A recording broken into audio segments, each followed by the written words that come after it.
ngaos kita menika dipun paringi lancar, dipun paringi keberkahan lan rahmat saking Gusti Allah Subhanahu wa taala, dipun ridani dening Gusti Allah Subhanahu wa taala, lan mugi-mugi dipun bikak manah kita, dibuka hati kita sehingga kita bisa menerima ilmu yang bermanfaat dan membawa keberkahan dalam hidup kita. Amin. Ala hadhihi niyah wa li kulli niyatin salihah wa ala ma nawa salafuna salihun li husulil ma'mul wa li kulli su'ul wa taysiril umur wa biniyatil qabul li naili kulli su'ul bijahi sayyidir rasul. Al-Fatihah. A'udzu billahi minasy syaithanir rajim. Bismillahirrahmanirrahim. Alhamdulillahi rabbil alamin arrahmanir rahim maliki yaumiddin iyyaka na'budu wa iyyaka nasta'in ihdinas siratal mustaqim siratal ladzina an'amta 'alaihim ghairil maghdubi 'alaihim waladdallin. Amin.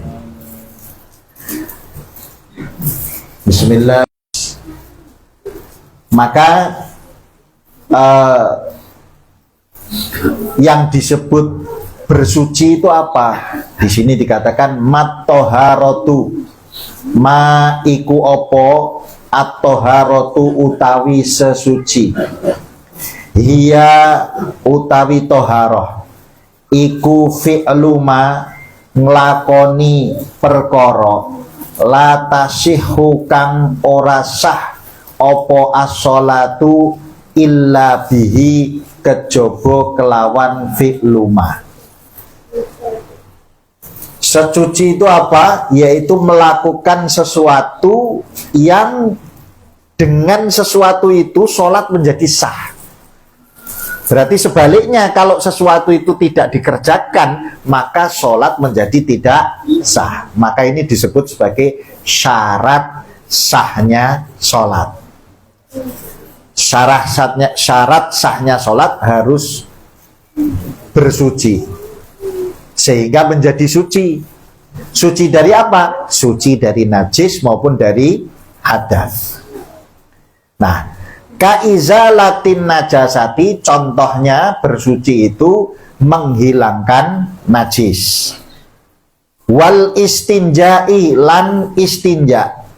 Istinja itu kalau tadi menghilangkan najis itu berarti najis yang menempel baik di badan, di pakaian, atau di tempat sholat kita, itu harus suci dari najis-najis itu, dan itu kemudian disucikan, dihilangkan, ya, dihilangkan kemudian disucikan sehingga menjadi sah sholat kita, karena badan sudah suci, pakaian juga suci, tempat juga suci dari najis.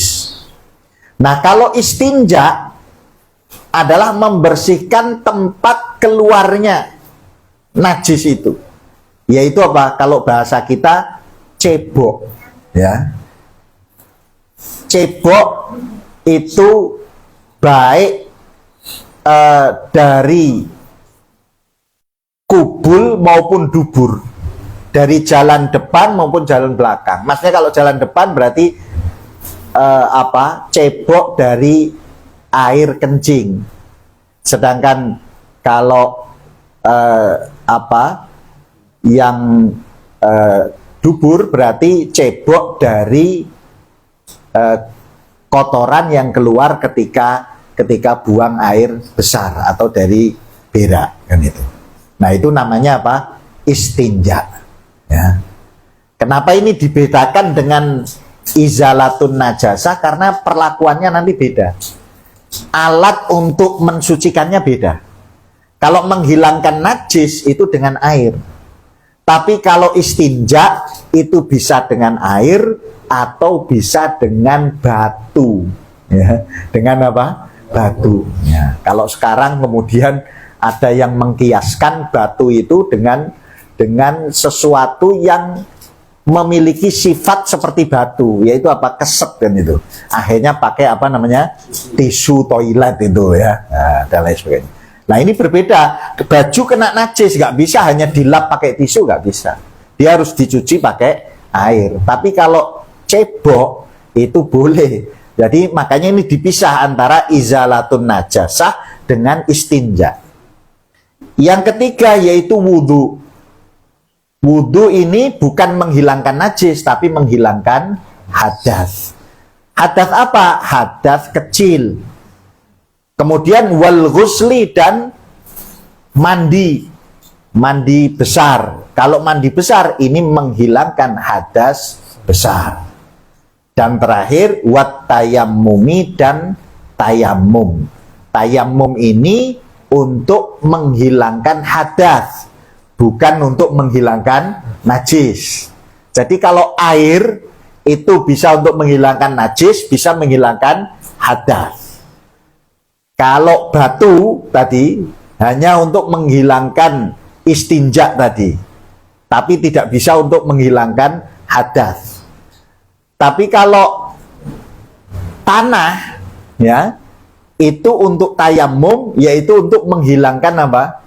Menghilangkan hadas, bukan menghilangkan najis. Kecuali yang najis mughaladhah itu pun dicampur, ya kan?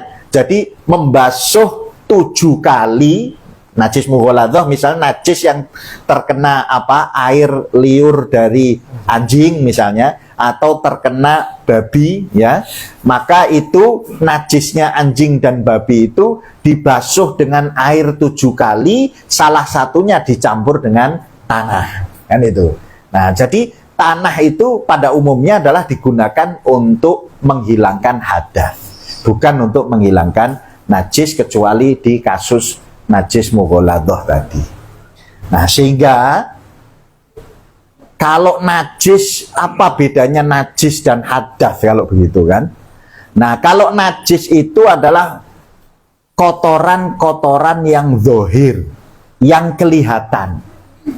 Ya, misalnya tadi najis itu kan ada 3. Ada najis berdasarkan cara menghilangkannya, ada najis mukhafafah, ada najis mutawasitoh, dan ada najis mughaladhah. Mughaladhah tadi yang najisnya anjing dan babi. Najis mukhafafah itu najisnya kencingnya bayi laki-laki yang belum berusia 2 tahun dan belum makan apa-apa kecuali ASI. Maka pipisnya ini apa? Setelah dihilangkan tentu, setelah dihilangkan wujud pipisnya, kan kalau dihilangkan ini kalau masih ada kotorannya, ini namanya ainun najasah, wujud najis, itu ainun najasah, najis ainiyah. Tapi kalau ini sudah dihilangkan pipisnya, berarti wujudnya sudah nggak ada, tapi kan hukumnya masih najis karena belum disucikan, ya nggak? Pipisnya udah dilap, tapi belum disucikan. Berarti secara hukum ini masih najis, walaupun wujudnya sudah hilang. Ini namanya najis hukmiyah. Kalau yang masih ada bentuknya, itu namanya najis ainiyah. Kalau sudah tidak ada bentuknya, tapi hukumnya najis, namanya najis hukmiyah. Nah, ini kalau tadi pipisnya bayi laki-laki bukan perempuan, kurang dari 2 tahun, berarti tidak lebih dari 2 tahun, belum makan apa-apa kecuali ASI, maka ini kalau sudah dihilangkan wujudnya, maka menghilangkannya cukup diciprati air. Ya, cukup apa? Diciprati. Kalau disiram gimana? Ya lebih baik. Maksudnya itu kalau misalnya airnya tidak banyak, itu cukup apa? Cukup diciprati saja, itu sudah suci. Tapi kalau di luar 2 tadi, di luar najisnya anjing dan babi, dan di luar najisnya anak kecil yang laki-laki yang belum 2 tahun dan belum minum ASI, Kalau tadi anjing dan babi kan 7 basuhan, kalau yang anak kecil tadi cukup diciprati, berarti yang ini berat, yang ini ringan. Maka selain itu semuanya adalah tengah-tengah, namanya mutawasitoh. Ya, jadi pipisnya orang dewasa, ya, kotoran binatang dan lain sebagainya, itu semuanya disebut najis mutawasitoh, yang cara membersihkannya tadi dihilangkan dulu wujudnya, najis ainiyahnya itu dihilangkan dulu, ainun najasahnya dihilangkan dulu. Setelah hilang baru kemudian disiram air. Ya, disiram air sekali udah cukup, setelah itu dikeringkan. Oke. Jadi ini disebut najis, karena najis itu adalah sesuatu yang nampak, kotoran yang nampak, yang disucikan. Nah, kemudian kalau hadas itu adalah kotoran yang batiniah, yang tidak nampak.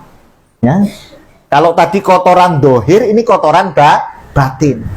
Nah, makanya ada pertanyaan yang menggelitik. Orang misalnya kentut, ya nuwun sewu. Misalnya nopo? Kentut. Itu yang kentut kan pantatnya, gitu. Tapi kenapa yang dibasuh mukanya ketika wudhu? Kok bukan pantatnya? Kalau misalnya tadi ada najis misalnya di kaki kita, kan yang kita basuh kaki kita, itu kalau najis, karena itu zohir, ya, sesuatu yang nyata, yang tampak. Sedangkan hadas itu sesuatu yang tidak nampak. Maka oleh karena itu ketika orang kentut, yang kentut pantatnya, tapi yang dibasuh ada muka, ada tangan, ada kepala, ada kaki dengan berwudu. Ya. Itu kadang juga ditanyakan oleh orang-orang pada umumnya, gitu. Nah, kita juga harus menjawabnya, kan, gitu kan. Nah, maka para ulama ternyata sudah menjawab itu. Jadi ada jawaban model para ulama, ada jawaban model Abu Nawas. Nah, Abu Nawas itu ketika ditanya, kenapa kalau kentut di pantatnya kok yang dibasuh mukanya? Nah, terus akhirnya pantatnya orang itu dicubit. Ya.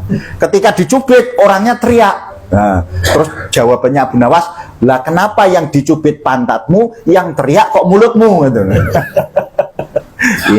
Ini guyonan, ya, guyonannya siapa? Abu Nawas. Tapi kalau para ulama mengatakan bahwa orang berhadas itu sebab hadas kecil misalnya, orang berhadas kecil itu sebab 2 hal. Satu, keluarnya sesuatu, ya.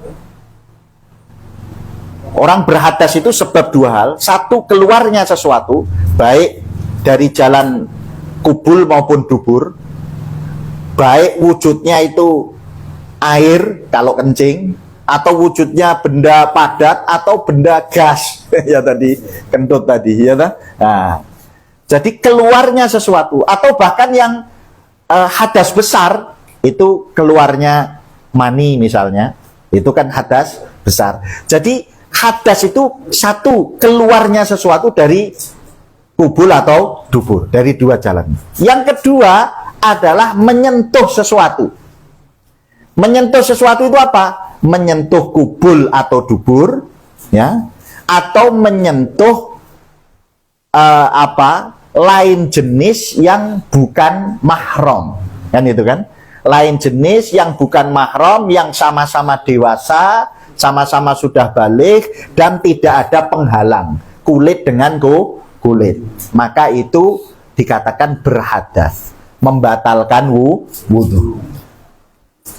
Nah, dua hal ini, yaitu keluarnya sesuatu dan memegang sesuatu atau menyentuh sesuatu tadi yang disebutkan contohnya, itu adalah sesuatu yang tidak pantas untuk dilihat oleh orang atau tidak pantas untuk dipertontonkan, gitu. Wong kadang iki mabu apa ya? Sopo sing ngendot iki? Meneng kabeh, enggak ada yang ngaku, gitu.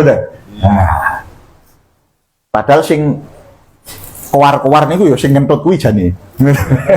Kaya ayam niku nek badhe ngendhok niku ya petok-petok. Lah sing petok-petok niku ya sing ngendhok niku jane. Sopo ki sing ngentut? Sopo sing ngentut? Padahal dekne dhewe. Ngene. Etok-etoke takon. Nah, untuk menyembunyikan itu. Kenapa? Malu dia. Ya. Misalnya di sini kok ada kentut banter gitu kan malu gitu kan. Ya. Jadi keluarnya sesuatu itu tidak pantas untuk diketahui oleh orang lain. Makanya orang pipis itu ya di toilet, nggak pipis sembarangan gitu. Nah, pipis sembarangan yang memalukan. Nih. Termasuk yang hadas besar lebih memalukan lagi. Nah, jadi kalau diketahui oleh orang, ya. Nah, maka termasuk tadi menyentuh sesuatu itu juga tidak pantas untuk diketahui oleh orang lain. Ya. Maka sesuatu yang tidak pantas saja itu perlu disucikan. Perbuatan yang tidak pantas itu saja perlu disucikan. Apalagi perbuatan dosa. Maka kalau perbuatan dosa lebih-lebih lagi, bukan hanya wudhu, sholat, sunnah, tobat. Okay. Lah yang perbuatan kentut kan tidak dosa. Cuman malu kalau dilihat orang kan gitu. Pipis kan tidak dosa. Gitu? Perempuan haid keluar darah nggak dosa, tapi kan malu, ibu. Kalau dipertontonkan, diketahui oleh orang lain kan malu. Sesuatu yang tidak pantas saja itu perlu disucikan dengan berwudu, apalagi dosa. Itu tentu bukan lagi tidak pantas, tapi tidak boleh ya dilakukan. Dan itu tentu bukan hanya sekedar wudu, tapi harus apa? Harus lebih dari itu. Wudu terus sholat sunnah napa? Sholat sunnah taubat, mohon ampun, istighfar, menyesal, ya, berjanji tidak akan mengulangi lagi dan seterusnya. Jadi hadas itu adalah apa? Kotoran-kotoran batiniah, ya. Jadi ketika berwudu itu kita tidak hanya menghilangkan, ya, kotoran yang ada di muka, di tangan. Kadang orang yang non-Islam melihat orang Islam itu, wah, orang Islam itu mau beribadah saja bersih-bersih dulu, cuci muka, cuci tangan, cuci kaki. Taunya itu membersihkan wajah, padahal bukan itu. Ya itu ya jelas, otomatis kan, kalau dibasuh mukanya ya kotoran muka juga ikut hilang, gudal-gudale bareng hilang kabeh, lodok-lodoke hilang kabeh. Tapi lebih dari itu, membersihkan dosa-dosa yang ada di muka. Mata kita ini banyak digunakan untuk melihat apa.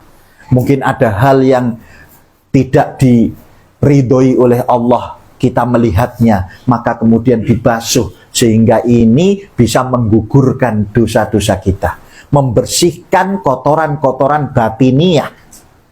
Hidungnya, ya, istinsyak, berkumur, mulutnya yang mungkin sering menggunjing, sering berkata-kata yang tidak baik, ya, dibasuh, dihilangkan kotoran-kotoran batiniah yang ada di mulut, di hidung, di muka, di tangan, di telinga, ya, di kepala ini.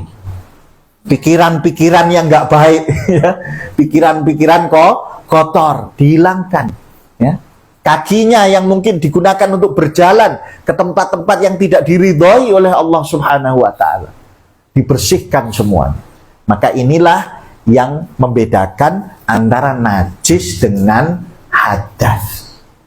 najis itu membersihkan kotoran zahir, kalau hadas itu membersihkan kotoran batin. Nah, kemudian ma wasailut toharoti, ma iku opo wasailut toharoti utawi lantarane sesuci. Lantaran itu maksudnya alat sesuci itu apa? Alat untuk bersuci itu apa? Alat untuk bersuci ya itu ada 4. Yang pertama yaiku al-ma'u, banyu. Yang pertama apa? Air. Jadi manusia ini nggak bisa lepas dari air.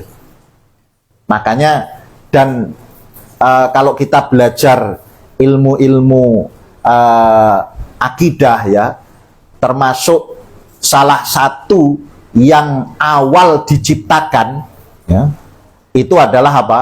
Adalah air ya. Dan ada yang mengatakan bahwa yang pertama diciptakan itu kolam. Kolam itu bukan kolam air, bukan. Kolam itu pena ya. Maksudnya pena itu apa? Yang menuliskan segala sesuatu yang terjadi di alam ini. Ya, Lauhul Mahfud itu. Kemudian ada yang mengatakan yang pertama diciptakan adalah arsy. Ada yang mengatakan yang pertama diciptakan adalah Nur Muhammad. Ada yang mengatakan bahwa yang pertama diciptakan adalah air. Ya, air. Dan dari air ini kemudian tercipta segala sesuatu. Termasuk alam semesta ini sumbernya dari apa? Dari molekul atau senyawa-senyawa yang ada di dalam air. Nah makanya manusia ini nggak bisa lepas dari air. Sehingga ini menjadi sesuatu yang menarik sebenarnya. Kenapa Islam itu diturunkan di daerah yang tidak ada air? Islam itu diturunkan di Mekah. Yang Mekah itu padang pasir, tandus, jarang ada air. Ya. Padahal segala sesuatu ibadah kita ini selalu terkait dengan air. Ya. Ini apa? Menunjukkan ya bahwa kalau di Mekah saja bisa, apalagi di Indonesia yang sedemikian banyak air melimpah seperti ini. Ya. Sehingga memang Islam ini diturunkan di tempat yang sulit supaya ketika di tempat lain itu mudah, kan gitu. Ya. Makanya ketika ada hadis yang mengatakan bahwa apa? Jangan berwudu ya. Berwudu itu kan disunnahkan diulang. Itu maksimal 3 kali. Ya. Lebih dari 3 kali para ulama itu menghukumi apa? Makruh. Meskipun di sungai yang mengalir. Itu kalau waktu itu di Mekah itu nggak kebayang ada orang berwudu di sungai yang mengalir. Kebayangnya sekarang setelah di Indonesia. Dan itu pun kita diperintahkan apa? Berwudu membasuh 1 kali itu wajib. Ya. Kemudian ditambah 2 kali, ditambah 3 kali itu sunnah. Tapi ditambah sekali lagi menjadi 4, maka menjadi apa? Makruh. Jadi ini menunjukkan bahwa kita ini harus hemat air. Tidak boleh, walaupun kita berada di sumber air, nggak boleh kita ini boros air. Ya. Makanya ini menjadi pelajaran penting terkait bahwa Islam ini sangat mementingkan sumber daya air, sangat perhatian terhadap sumber daya air karena ibadah kita juga terkait dengan air.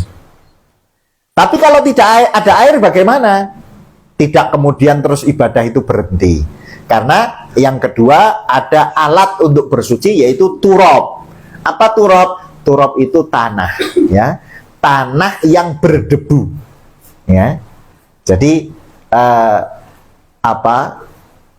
sebenarnya kalau menurut mayoritas ulama Syafi'iyah, pendapat yang kuat dari madhab bahwa yang disebut turab itu ya tanahnya, bukan debunya. Nah, sehingga menurut sebagian ulama, kalau misalnya kita di pesawat itu ya, tayamum, itu kan nggak ada tanah, adanya apa? Debu. Bahkan debunya pun bukan dari tanah itu, ya, debunya entah itu ada betul atau tidak. Gitu. Maka sebagian ulama mengatakan bahwa itu kita berarti berada dalam dua keadaan, yaitu tidak ada air dan tidak ada tanah, kan itu. Namanya fakidut tohuro ini, kehilangan dua alat untuk bersuci, yaitu tanah dan air. Tetapi sebagian ulama, nah ini jadi enaknya fikih begitu ya, sebagian ulama yang lain mengatakan bahwa inti dari turab itu adalah debu, itu kan tanah yang berdebu, kan gitu kan. Karena kalau tanah yang tidak berdebu namanya tin. Wati khuliqal insan min tin, ya, bahwa manusia itu diciptakan dari tin. Tin itu apa? Tin itu tanah yang basah, ya, tanah yang basah, yang berair. Tanah lempung, ya, tanah lempung itu juga bukan turab. Jadi turab itu tanah yang kering yang berdebu. Itu namanya apa? Turab. Nah, makanya kemudian sebagian ulama mengatakan bahwa berarti kalau begitu debu itu ya sama dengan turab, karena debu itu berasal dari turab yang kemudian terbangan itu dan menempel di benda-benda. Maka kemudian kalau kita berada di kendaraan, kemudian tayamum dengan dinding kendaraan atau misalnya tayamum di tembok, itu sah, kan itu. Nah, jadi tapi ini perlu disampaikan sehingga ketika ada yang mengatakan oh itu tidak sah, kita nggak kaget, kan. Ya, jadi wong Islam mojo kagetan, kan itu ya. Nah, jadi yang kedua adalah turab. Kemudian yang ketiga adalah al-hajar atau batu tadi yang digunakan untuk istinja, ya. Kalau tidak ada air bisa beristinja dengan batu. Bahkan ketika turun ayat tentang Masjid Quba, la masjidun ussisa ala taqwa, bahwa Masjid Quba yang ada di Madinah, mungkin yang sudah pernah haji atau umroh pernah sholat di Masjid Quba, ya. Masjid Quba di mana? Di Madinah. Itu Rasulullah ketika hijrah itu kan tidak langsung masuk ke kota Madinah, tapi transit dulu di desa namanya desa Quba. Ya. Nah, di situ Rasulullah menemukan masyarakat Quba itu adalah masyarakat yang sangat mementingkan kebersihan. Mereka itu beristinja dengan dua alat ini, yaitu dibersihkan dulu dengan batu, lalu kemudian disiram dengan air. Jadi dua kali. Ini orang-orang Quba, ya. Makanya kemudian dipuji oleh Rasulullah bahwa ini adalah orang-orang yang suka bersuci, baik mensucikan jasadnya secara fisik maupun mensucikan hatinya, ya. Maka kemudian Masjid Quba itu disebut la masjidun ussisa ala taqwa, masjid yang didirikan dengan pondasi ketakwaan, karena yang mendirikan adalah orang-orang suci, baik suci fisiknya maupun suci batinnya. Mereka batinnya menerima Rasulullah dengan senang hati, menerima Islam dengan luar biasa, dengan hati yang lapang. Di satu sisi mereka itu punya kebiasaan membersihkan diri kalau istinja itu dengan dua alat ini. Jadi dibersihkan dulu dengan batu, baru kemudian ditambahi dengan apa? Air. Ya. Jadi ini tentu lebih bersih, kan itu. Ya. Kemudian yang keempat adalah ad-dabghu. Ad-dabghu itu sama, disamak. Jadi kulit, ya toh, kulit yang dibersihkan kulitnya itu, bulu-bulunya, lemak-lemaknya dibersihkan sampai kinclong itu namanya apa? Disamak. Sehingga kemudian bisa jadi sabuk, bisa jadi tas, bisa jadi jaket. Itu kulit yang disamak. Nah, kulit-kulit yang bangkai binatang itu kan najis.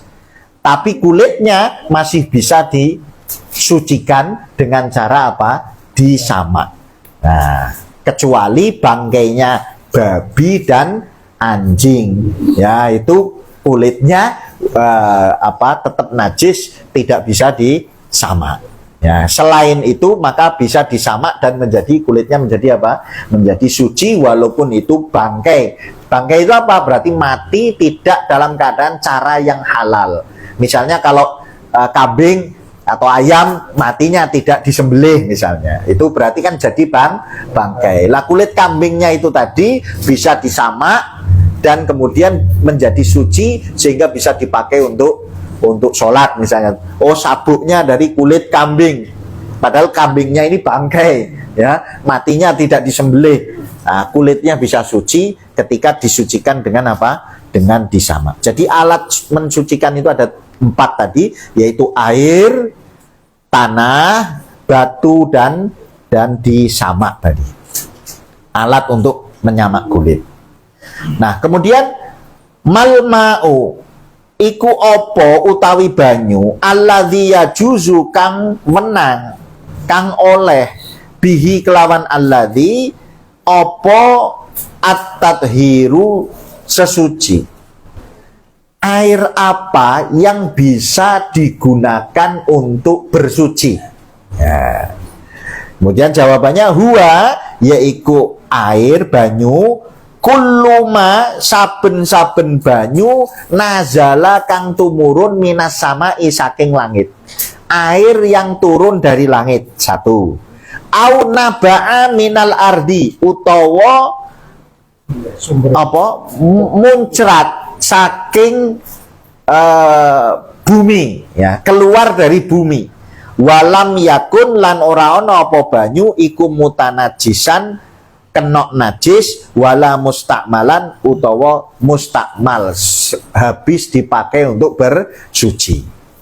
Nah, jadi air yang bisa dipakai untuk bersuci adalah semua air yang sumbernya dari langit atau dari bumi.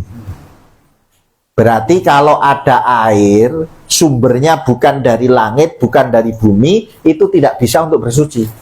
Contoh misalnya air dari tanaman. Air apa? Air kelapa. Boleh nggak buat wudhu air kelapa? Nggak boleh. Karena ini bukan dari langit, juga bukan dari tanah. Tapi kalau air hujan, bisa. Air embun, air salju, itu semuanya dari langit, ya. Kalau dari tanah, air sumur, mata air, ya toh, air sungai, air danau, air laut itu loh, yang rasanya asin, itu juga boleh, ya.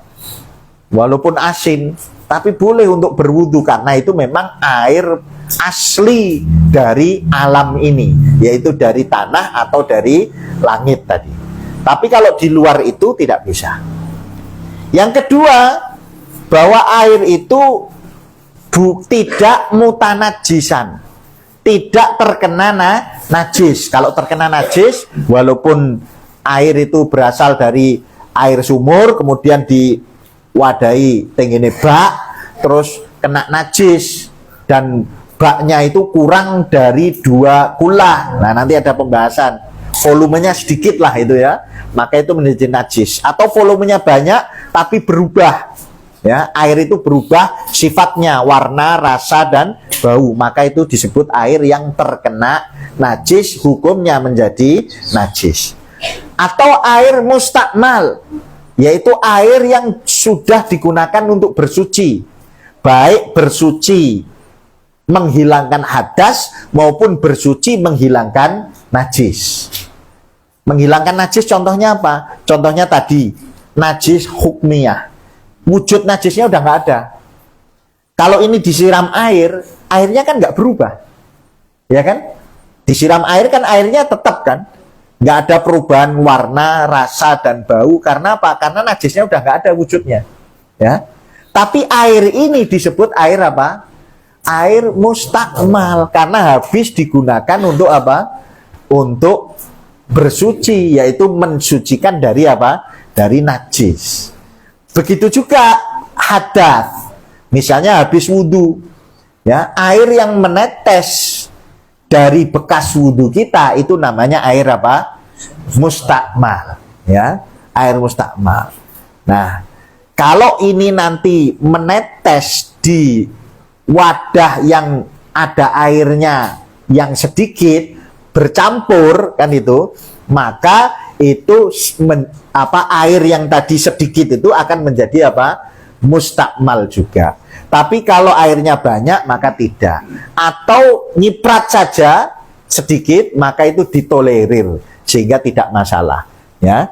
Nah, jadi patokannya kalau ada air yang terkena air mustakmal, ya, mustakmal bekas hadas tadi, ya, satu tidak berubah. Yang kedua tadi apa, tetesannya itu cukup banyak. Yang kalau diumpamakan tetesan itu seperti air sirup misalnya, maka apa, air yang di wadah itu jadi berubah.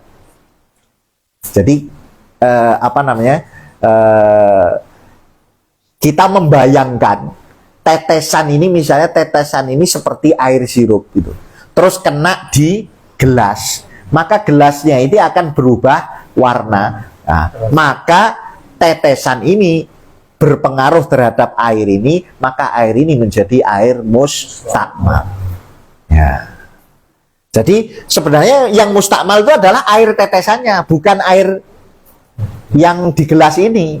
Tapi air gelas ini bisa menjadi apa? Bercampur dengan mustakmal kalau tadi volumenya banyak, mustakmalnya banyak, airnya sedikit. Ya, jelas ya. Tapi kalau airnya banyak, mustakmalnya sedikit, tidak ada masalah. Itu bisa ditolerir, ya. Apalagi kalau di atas 2 kula, jelas tidak ada masalah.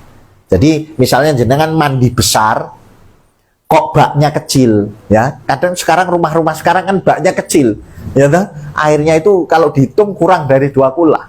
Nah, itu selama jenengan nggak nyemplung di situ, ya, tapi kok dicidui, ya, misalnya kok ada yang nyiprat-nyiprat dikit-dikit, itu ditolerir, tidak ada masalah, ya. Yang mustakmal itu adalah air yang menetes, bukan baknya ini kan itu. Kalau baknya ini kan air murni kan itu, ya, ya. Nah, jadi apa tadi? Begitu juga wudhu. Kalau wudhu kok jenengan hanya pakai 1 ciduk terus diobok-obok begini, ya jelas itu mustakmal. Tapi kalau jenengan kok nyidui, ya di bak, terus baknya misalnya atau di ember sekalipun, ember tapi dicidui, maka itu tidak ada masalah selama tidak sengaja diteteskan ke situ kan itu, ya, itu tidak ada masalah, ya. Tapi kalau sengaja diteteskan atau malah nyemplung ke situ, ya jelas itu bercampur dengan air yang mustakmal. Dan air yang turun dari langit atau sumbernya dari langit atau sumbernya dari tanah itu disebut air mutlak. Nah, air mutlak yang bercampur dengan sesuatu sehingga kehilangan kemutlakannya, maka itu juga tidak boleh digunakan untuk bersuci. Contoh ini air mutlak, air putih. Kita akan menyebut ini air putih, jelas ya. Tapi kalau ini namanya air apa? Air teh. Loh, padahal air teh ini asalnya dari air putih. Asalnya air putih, tapi terus dicelupi teh. Sehingga kita menyebut ini air putih apa air teh? Berarti air mutlak bukan? Bukan. Kalau ini kita sebut air putih, air tawar. Ya, berarti ini masih disebut air mutlak. Ya.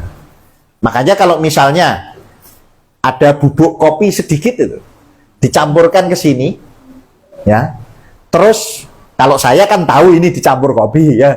Ada orang lain nggak tahu, ya. Terus dia datang, saya tanya, ini air apa? Dia bilang ini air putih. Padahal sudah kecampur apa? Kopi sedikit, ya. Ini air putih, tapi cuman kok apa ya, warnanya kok kurang jernih gitu ya. Tapi dia masih menyebut itu air putih, maka itu masih ditolerir. Dalam arti masih bisa disebut sebagai air mutlak dan masih bisa digunakan untuk bersuci atau berwudu, untuk mandi dan sebagainya. Tapi kalau cetoh, ini apa? Teh. Nah, wis jelas nggak bisa ini. Jangan kok mandi besar pakai teh malah dirubung semut gitu. Lah, pipis kok ceweknya nganggo Sprite. Lah, malah dicokot semut. Repot itu, gimana? Jadi itu tidak boleh. Nah, itu terkait dengan nopo air yang disebut sebagai air. Lah tadi yang disebut air sedikit, al-ma'ul qalil. Yang disebut air sedikit itu apa? Kalau tadi sudah jelas air mutanajis itu air yang kena najis. Air mustakmal itu air bekas untuk bersuci, ya. Kemudian air mutlak itu adalah air yang murni, yang sumbernya dari langit dan bumi, ya, yang kita sebut air putih kan itu. Kalau air itu sudah bercampur dengan sesuatu sehingga namanya bukan lagi air mutlak, maka itu tidak bisa untuk bersuci. Nah, kemudian tadi air kalau kena najis atau bercampur dengan dengan mustakmal tadi, ya, tapi airnya itu sedikit kan itu kan, maka itu menjadi apa? Menjadi mutanajis atau menjadi mukhalid bil mustakmal atau bercampur dengan mustakmal.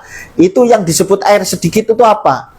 Huwa madunal kullataini.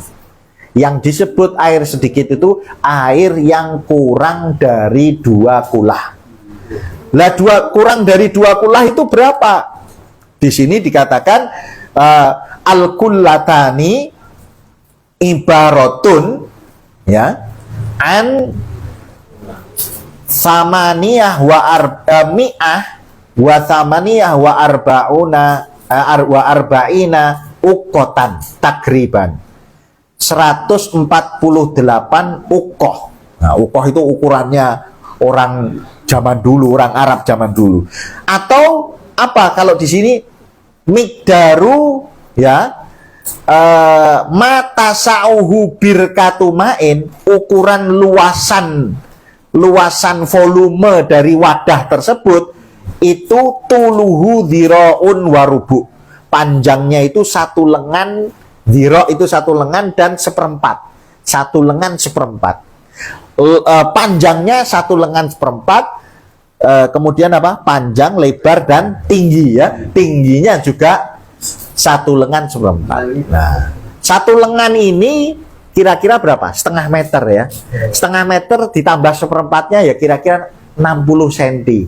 Nggih? Kan ngoten nggih? Nah, jadi kalau diukur senti berarti panjang 60, lebar 60, tinggi 60. 60 kali 60 kali 60 itu kalau penuh tapi ya, berarti itu sudah disebut air yang banyak, yaitu air yang 2 kulah tadi, ya, 2 kulah. Lah kira-kira bak mandinya jenengan ada segitu enggak? Ya, kalau enggak ada jangan nyemplung, nggih. Nah, jangan nyemplung, nggih. Nah, jangan nyemplung. Dan jangan wudu di atasnya gitu, ya. Jangan wudu di atasnya. Kalau wudu di sampingnya enggak apa-apa, ya. Ya, diciduk. Itu enggak apa-apa, meskipun mungkin ada sesuatu yang nyiprat, itu masih ditolerir, nggak ada masalah. Tapi kalau jenengan di atasnya, itu kan berarti kembali lagi dan bercampur, mustakmalnya banyak kan itu kan, mustakmalnya banyak itu. Jadi diumpamakan tadi kalau mustakmalnya itu sirup, kira-kira sudah berubah warnanya itu. Atau terkena najis, gitu. Ada kena kotoran cicak, kena najis pipis dan lain sebagainya, nyiprat ke situ, ya kan? Nah, maka itu juga menjadi mutanajis. Maka hati-hati. Kalau kurang dari 2 kulah ya harus hati-hati. Kalau wudhu ya jangan diobok-obok ya, jangan diobok-obok tapi diciduk ya. Atau kalau sekarang pakai keran itu ya lebih aman kan itu. Kemudian kalau mandi juga hati-hati. Kalau ada shower ya lebih baik. Kalau nggak ada ya diciduk tadi, jangan nyemplung kan itu. Kalau pipis juga jangan deket-deket dengan bak yang berpotensi untuk nyiprat ke baknya kan itu, sehingga menjadi bercampur dengan najis. Itu kalau air sedikit. Kalau air banyak maka menjadi najis ketika bercampur dengan najis itu kalau berubah sifatnya, berubah rasa, warna, dan bau. Kalau tidak berubah maka nggak apa-apa. Jadi misalnya baknya besar, terus kok tadi dengan pipis kok ada yang nyiprat sedikit ke situ dan tidak berubah, maka tidak apa-apa. Airnya tetap suci. Nah, begitu juga jenengan wudhu diobok-obok. Ya, kalau masjid zaman dulu kan ada sekolah besar itu ya, lah wudhunya kan diobok-obok itu, tidak apa-apa. Karena apa? Karena volume airnya besar, volumenya lebih dari 60 kali 60 kali 60, nggak ada masalah wudhunya diobok-obok. Tapi kalau baknya udah kecil diobok-obok nyemplung di sana, ya itu jadi masalah, ya. Jadi itu yang disebut sebagai 2 kulah. Mungkin itu terkait dengan toharoh. Nanti kita akan lebih detail ke masing-masing bagian, yaitu najis, kemudian wudhu, ya. Nanti wudhu ada rukun wudhu, ya, hal-hal yang membatalkan wudhu, syarat-syarat wudhu dan lain sebagainya, ya. Kemudian mandi nanti ada pembahasannya sendiri. Jadi ini sedikit tentang bersuci dan alat bersuci tadi, ya, khususnya terkait dengan air yang menjadi alat utama di dalam bersuci. Mekaten mungkin yang bisa saya sampaikan untuk pertemuan kita kali ini. Monggo selanjutnya kalau mau dilanjut dengan tanya jawab. Matur nuwun ingkang saged kula aturaken. Bapak Ibu jamaah yang Allah Subhanahu wa Ta'ala, tadi telah dibahas beberapa cara bersuci, termasuk alat untuk bersuci. Mungkin pertanyaan dari saya untuk memulai pertanyaan dari para Bapak Ibu. Langsung aja, sebelumnya pengertian mahram totali muhrim. Mahram. Ya. Itu kan satu yang tidak bisa dinikahi, Mas. Ya, betul. Menurut saya dalam hal ini yang berkaitan dengan membatalkan wudhu kita, biasanya mungkin yang berpolemik di kalangan masyarakat secara umum, bagaimana kalau kita dalam keadaan kondisi wudhu, kita bersentuhan dengan istri. Menurut saya kalau istri itu maksudnya mahram atau bukan? Berarti bukan mahram. Bukan, ya. Bukan. Nah, berarti ini istri kita bukan mahram, karena yang bisa kita nikahi. Nah, berarti kalau kita dalam kondisi wudhu, kita bersentuhan dengan istri, apakah itu membatalkan atau tidak? Matur nuwun. Jadi istilahnya adalah mahram, ya, bukan muhrim, ya. Kalau muhrim itu adalah orang yang ihram. Jadi orang kalau mau umroh, mau haji, itu pakai pakaian ihram, ya, itu kemudian dia niat ihram, maka itu disebut muhrim. Orang yang sedang dalam keadaan ihram itu disebut muhrim. Tapi kalau mahram itu adalah orang yang haram untuk dinikahi tadi, ya, haram dinikahi. Jadi misalnya haram dinikahi ini ada 3 jalur. Satu dari jalur nasab. Dari jalur nasab misalnya anak, ya, dengan orang tua, kemudian paman, ya, paman dengan keponakan, ya, kandung tentunya, ya, paman kandung dengan keponakan kandung, ayah tadi, ayah kandung dengan anak perempuannya, ayah ini ke atas, ayah, kakek, ya, anak juga ke bawah, anak, cucu, dan terus, ya. Selama itu kandung, maka itu nasab mahram, tidak boleh dinikahi.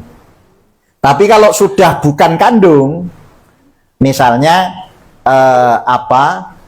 anaknya paman, pamannya mahram, tapi anaknya paman ini bukan mahram, jadi sepupu kalau kita, ya, sepupu ini bukan mahram.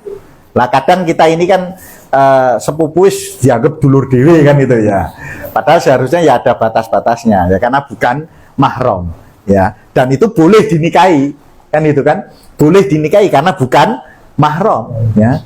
Jadi kalau di orang Arab zaman dahulu itu sering menikahkan dengan sepupunya sendiri. Orang Jawa itu juga ada istilahnya benora kelian, jadi ngoten nggih. Ada yang begitu, ya. Tetapi justru yang didorong oleh Islam itu adalah menikah dengan orang jauh, ya, maksudnya dengan yang tidak hubungan kekerabatannya jauh, ya, supaya apa? Supaya lita'arofu, ya, karena tujuan pernikahan itu apa? Salah satunya adalah lita'arofu, supaya saling mengenal, ya, supaya saling mengenal, terjadi perpaduan, percampuran antara dua keluarga yang berbeda. Tapi kalau dengan sepupunya sendiri meskipun sah, ya, tetapi itu para ulama mengatakan makruh, ya, karena ada hal-hal yang tadi tidak lita'arofu, ya, sehingga karena sudah kenal, dan ini dari segi medis juga tidak baik kan, itu kan, karena akan mengumpulkan dua potensi penyakit misalnya yang ada pada kakeknya itu akan menurun kepada cucunya, kan lebih kuat kan itu. Nah, kemudian juga mungkin niatnya mau mendekatkan kekeluargaan, tapi namanya pernikahan kadang ada konflik, ya, bukannya malah jadi dekat, malah jadi putus silaturahim. Ini juga berbahaya. Makanya yang dianjurkan justru yang lebih jauh kekerabatannya itu akan lebih baik kan itu, ya. Tapi kalau sudah bukan sepupu tapi mindoan, nek tadi kan misanan gitu, nah, misanan berarti sepisan. Kalau sudah mindoan berarti bukan lagi kalau misanan itu kan tunggal kakek, tunggal mbah. Tapi kalau mindoan berarti tunggal buyut, maka itu sudah tidak makruh karena sudah jauh kan itu, ya, sudah dianggap jauh kan. Jadi dekat itu kalau satu kakek itu, ya, itu dianggap dekat, itu misanan. Nah, jadi satu yang disebut mahram itu dari sisi nasab. Yang kedua dari sisi pernikahan. Dari sisi pernikahan ini bukan kemudian istri menjadi mahram, bukan. Yang menjadi mahram itu justru apa? Mertua. Ya, mertua ini adalah mahram lil abad. Jadi tidak ada mantan mertua. Mantan istri ada nggak? Ada. Mantan suami ada. Mantan mertua tidak ada. Jadi meskipun sudah pisah, sudah cerai misalnya antara suami istri ini, maka ini akan tetap menjadi orang tua yang mahram bagi kita. Nggak boleh cerai dengan anaknya, nikah dengan ibunya. Nggak boleh, ya, karena ini mahram, ya, sebab pernikahan tadi. Begitu anaknya menikah, ya, maka dan sudah berhubungan, maka ibunya ini akan menjadi mahram selamanya, ya, atau mertuanya ini akan menjadi mahram selamanya. Yang ketiga adalah mahram karena persusuan. Maksudnya persusuan gimana? Ada anak disusui oleh seorang perempuan yang punya anak juga, gitu. Jadi misalnya ada perempuan punya bayi, terus dia menyusui anaknya orang lain, maka ibu ini menjadi ibu susuannya.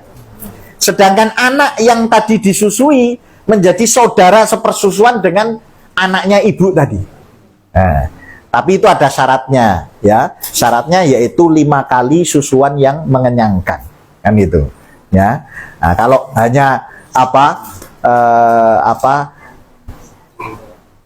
hanya kurang dari 5 kali dan tidak mengenyangkan, maka itu tidak menjadi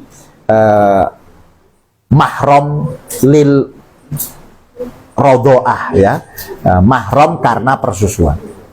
Nah, jadi istri itu bukan mahram.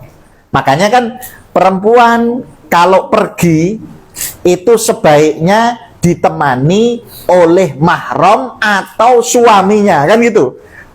Bukan mahram begitu saja, enggak. Mahram atau suaminya. Kalau jenengan pergi haji misalnya, itu kan pasti kalau perempuan sendirian pasti disuruh cari mahram, gimana? Atau lansia itu bisa narik pendamping, ya. Lansia itu kalau haji kan diutamakan, ngantrinya itu loh. Misalnya usia 70 tahun, harusnya ngantri 20 tahun, itu bisa langsung berangkat itu, ya. Ngantrinya nggak perlu lama-lama, setahun 2 tahun bisa langsung berangkat. Tapi kan dia kemudian harus ada pendampingnya mahramnya atau suaminya, kan gitu. Makanya mahram atau suami, karena suami bukan mahram, ya. Kalau mahram tidak boleh dinikah. Nah, maka dari sisi membatalkan wudhu tadi, maka suami istri itu kalau bersentuhan setelah wudhu bersentuhan tanpa ada penghalang, ya, maka itu membatalkan wudhu, ya. Maka itu membatalkan wudhu, ya. Jangan terus berangkat ke masjid malah gandengan. Okay. Nah, ini menurut pendapat dari madhab Syafi'i, ya, karena kita ngajinya kitab Syafi'iyah, kan itu kan, ya. Menurut madhab Syafi'i bahwa suami istri itu bukan mahram, maka kalau senggolan, ya, tanpa ada penghalang, wudunya batal, nggih. Wudunya apa? Batal, nggih. Penghalangnya kalau pakai tidak batal. Kalau ada penghalang tidak batal. Dan itu kulit dengan kulit, nggih. Kalau kuku dengan kuku, ya boleh. Atau rambut boleh, nggak apa-apa, nggak batal. Tapi kalau kulit dengan kulit tanpa ada penghalang, ya, penghalangnya apa saja, pakaian, ya, kain atau apapun penghalangnya itu. Jadi misalnya pakai kaos tangan terus gandengan, ya nggak apa-apa, nggak batal, karena ada penghalangnya. Nah, dalilnya apa? Dalilnya yaitu di dalam Al-Quran, ya, bahwa aula mastumun nisa, ya, bahwa dalam Al-Quran disebutkan bahwa yang membatalkan wudhu itu adalah aula mastumun nisa, yaitu lamastum, engkau menyentuh an-nisa, perempuan. Ya. Nah, perempuan itu siapa? Perempuan yang bukan mahram. Nah, jadi kalau dengan ibunya, dengan mertuanya malah nggak batal, ya. Dengan mertua malah nggak batal, tapi dengan istrinya malah batal, kan itu. Nah, dengan pamannya, mantu kan berarti mertua dengan menantu, kan? Itu kan satu pasang. Seperti paman dengan keponakan kan satu pasang itu. Nah, ya, jadi jenengan mertuanya, anaknya berarti kan menantu, kan itu kan. Ya, itu tidak batal. Ya, tidak batal karena jenengan tidak boleh menikahi menantunya itu. Walaupun anak jenengan sudah meninggal misalnya, atau sudah cerai misalnya, naudzubillah, ya. Tapi terus mantunya dipek gantian itu, ya, itu nggak boleh karena sudah mahram. Ya, mahram. Ya. Jadi itu tadi terkait dengan apakah suami dan istri kalau bersentuhan setelah wudhu, bersentuhan kulit tanpa ada pembatas, apakah batal? Menurut madhab Syafi'i hukumnya batal berdasarkan dalil Al-Quran, yaitu aula mastumun nisa, yaitu menyentuh perempuan, hukumnya batal. Jelas nih nggih. Nggih. Nggih. Nggih. Cekap napa wonten malih? Sampun cekap nggih.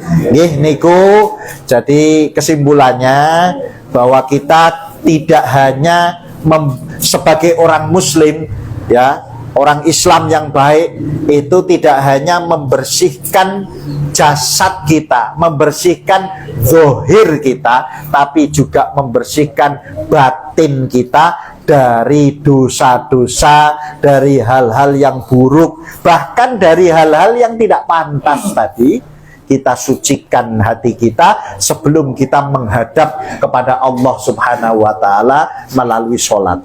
Jadi sholat itu karena ini akan menghadap Allah, siapkan dengan baik hati yang suci, badan, tempat, pakaian yang suci. Oke? Jadi ini suci dohir dan batin. Nih itu sehingga betul-betul sholat kita akan menjadi tanha anil fahsya'i wal munkar. Sholat yang bisa mencegah dari perbuatan keji dan mungkar. Karena apa? Mau sholat, tobat dulu, ya kan? Sehingga akhirnya apa? Sehingga 5 kali sholat berarti 5 kali tobat.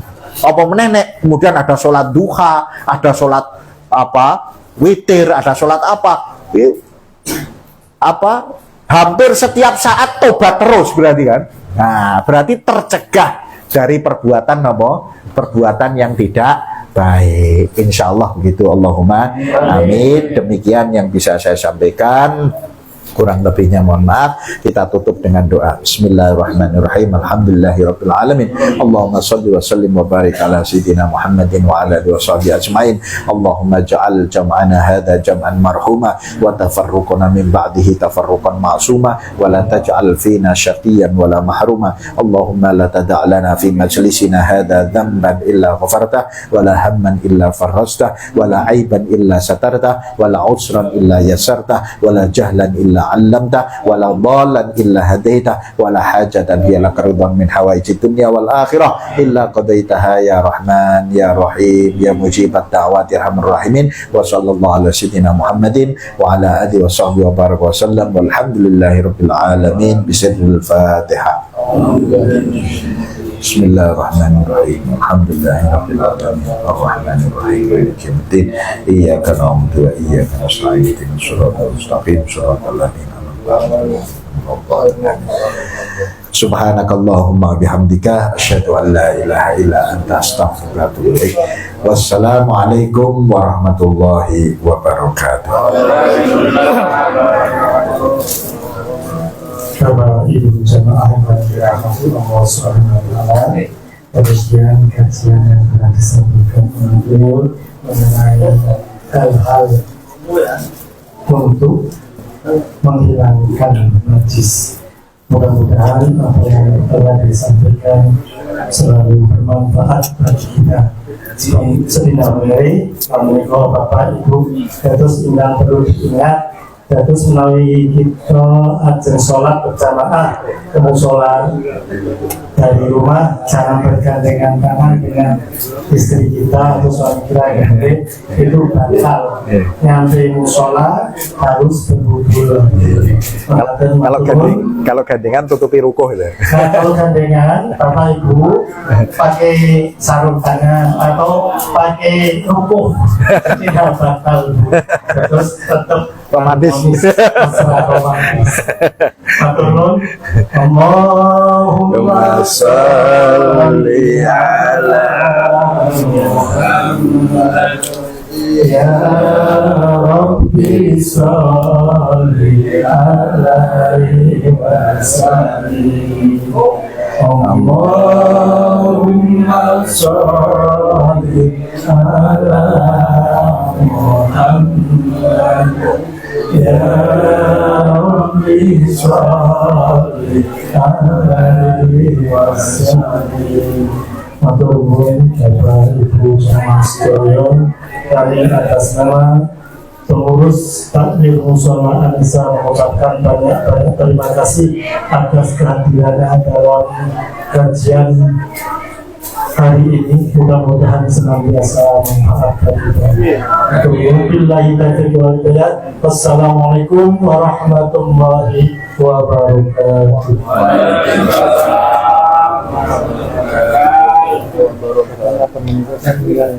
Belum banyak yang belum kurso atau pengusaha kan ya. Utawi sang dia ibar jamaah